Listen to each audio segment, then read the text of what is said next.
Lorrie, how you going? I'm Kate. It's so nice to meet you. Yeah, you too. How's your day been so far? Um, yeah, not too bad. Yeah. Made it here okay? Yeah. That's good. So, I suppose we'll start if you want to tell me a little bit about what's been going on for you, why you've decided to come in today. I'm 19, and the biggest struggle with me is my weight. I'm a big boy, and I think the eating is just becoming a little bit out of control, and it's starting to affect other parts of my life as well. I can feel.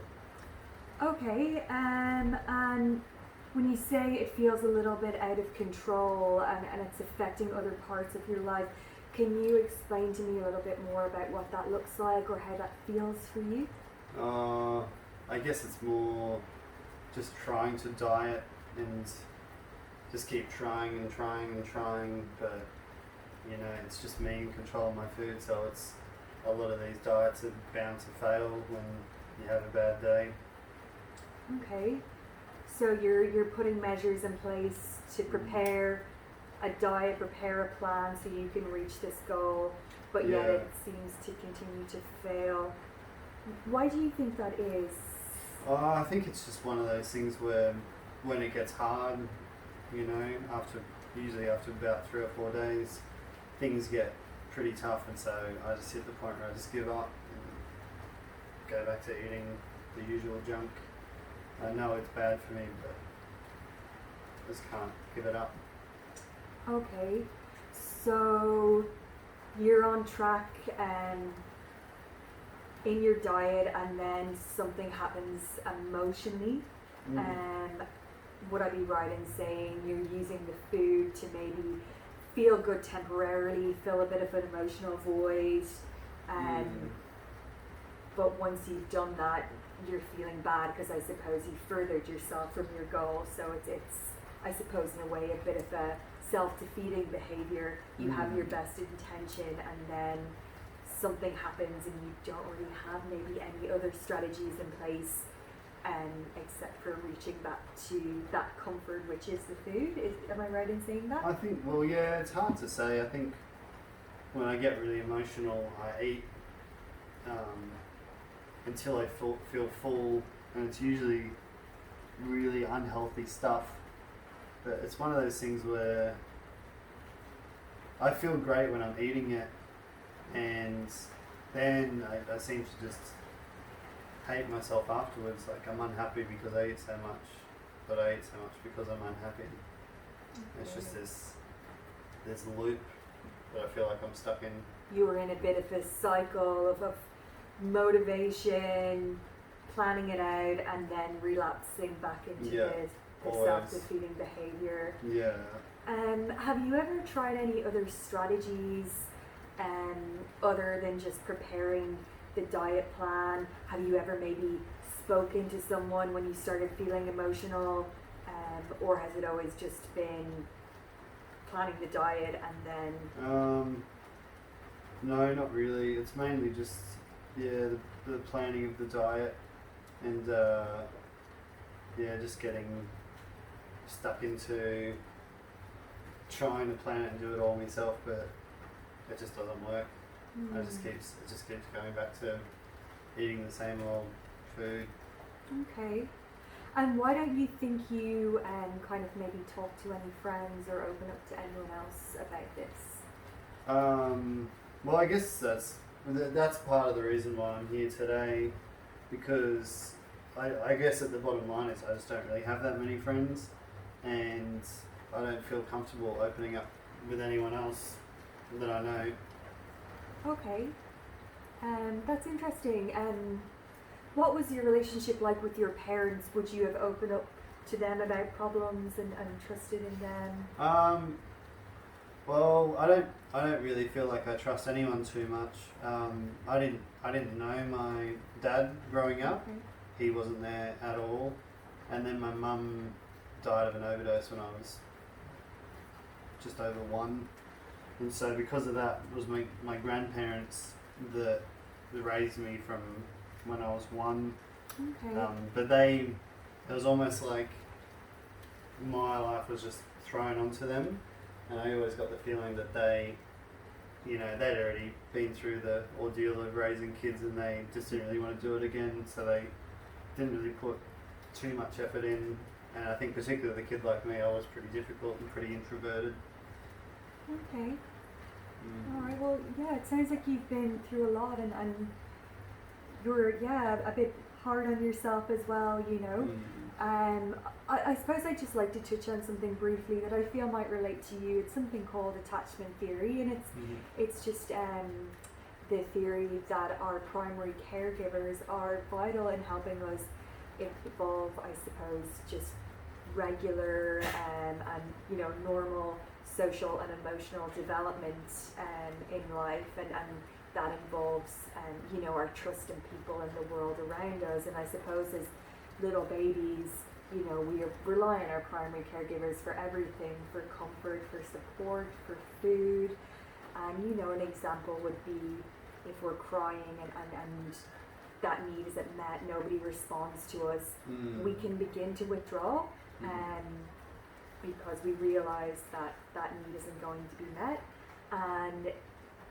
And from what you've told me, in your first 12 months of life, your mom was struggling with an addiction, and this would have made it very difficult for her to consistently and reliably meet your needs, which would have really affected your sense of trust in people and again in the world around you. Can you maybe relate to that theory and how that might affect you today, and just something I can see myself in terms of withdrawal? You did mention that.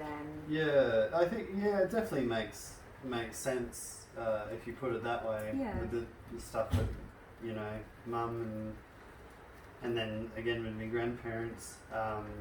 It's one of those things where if I never really learnt to trust anyone as a baby, then how am I, supposed to trust anyone as an adult? Which is pretty much me in a nutshell. Yeah, and that's a really great kind of awareness to have, because it gives us a basis to work off and to start building on trusting other people and realizing where that distrust stemmed from, and it's not across the board. It might just be a learned behavior. So I think that's really excellent that you can have that awareness in a sense, and just maybe work on that withdrawal, and that as you said, your grandparents mentioned you were introverted, and it's a basis for us to grow on. So so with me grandparents, I feel like having them raising me made me just sort of want to hide away a lot, like knowing that they didn't really want me at the end of the day, and I think they didn't really take much of an interest in my life, and it was one of those situations where they didn't care about me, so how was I supposed to care about me? Maybe that's why I am so unmotivated to try and change anything. I think particularly with the eating habits, it just means that I just don't really care about myself that much. Yeah, and I think that's quite a poignant point to make. If you feel that kind of low self-esteem and low self-worth, sometimes we don't feel worthy of achieving our goals, and it's easier for us to give up.